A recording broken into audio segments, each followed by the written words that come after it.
الشهيد خضير عباس علي محمد. ولد الشهيد خضير عباس علي في عام 1954 ببغداد. أكمل دراسته الابتدائية والمتوسطة، ثم التحق بالخدمة العسكرية.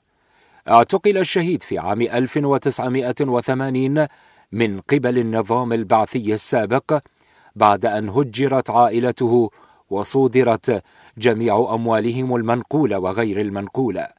تعرض الشهيد خضير عباس لأقصى أنواع التعذيب النفسي والجسدي دون أن يعرف التهمة الموجهة إليه أو الذنب الذي ارتكبه. ذوي الشهيد لم يعرفوا أي أثر له إلى ما بعد سقوط نظام البعث عام 2003، حيث ظهر اسمه ضمن قوائم الشهداء المعدومين في المقابر الجماعية.